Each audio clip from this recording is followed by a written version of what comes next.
We looked at the double slit experiments in quantum mechanics, and that experiment we'll put online eventually, the discussion we had of that. And this experiment shows how there's possibly something supernatural taking place when this experiment, when they start to watch these quantum particles, they seem to behave differently when they're being watched. That's kind of supernatural.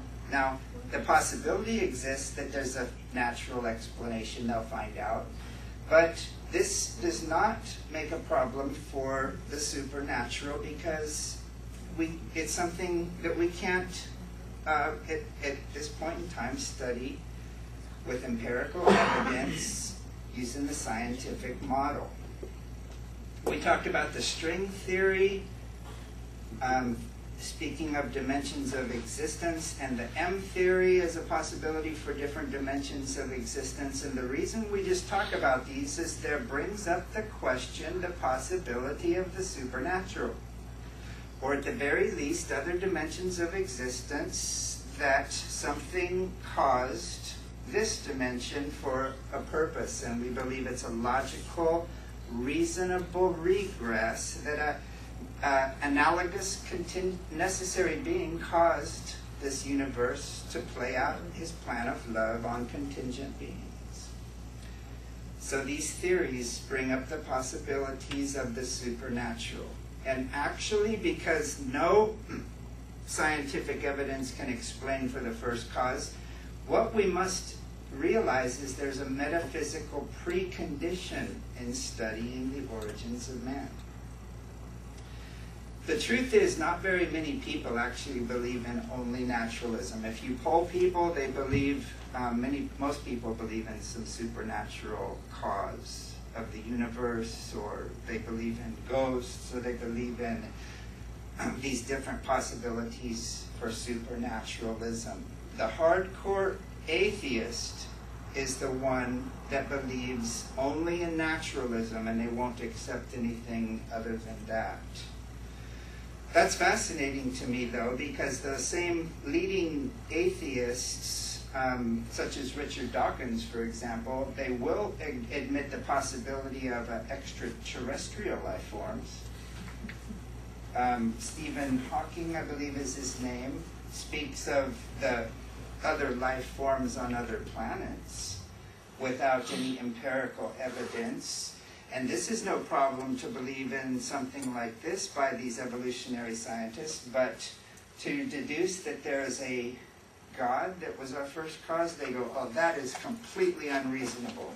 No, it's unreasonable to believe in extraterrestrials and say that it is impossible that there's a God. That is illogical. What they're doing is they deduce. They need a first cause explanation, but there's no scientific evidence on aliens. It's merely another theory amongst the evolutionary theories, and they put a body of them together to try to make us believe them, and there's no other option. But aliens are an option. Ask most atheists if they believe aliens are possible, and they will say yes. But then they turn around and say there's no possibility for God? Come on. The principle of analogy, that necessary being is similar to contingent being, in the principle of analogy, that I'm a human, my necessary being was a human.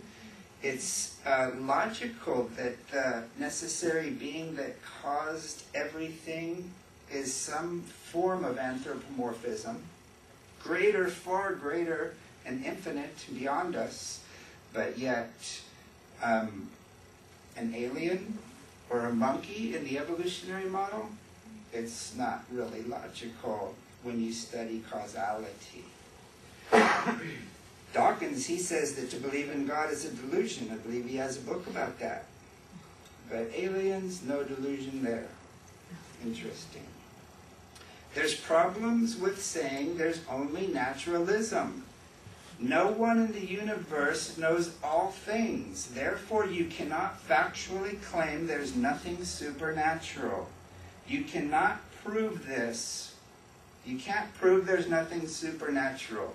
unless you're all-knowing, an all-knowing being.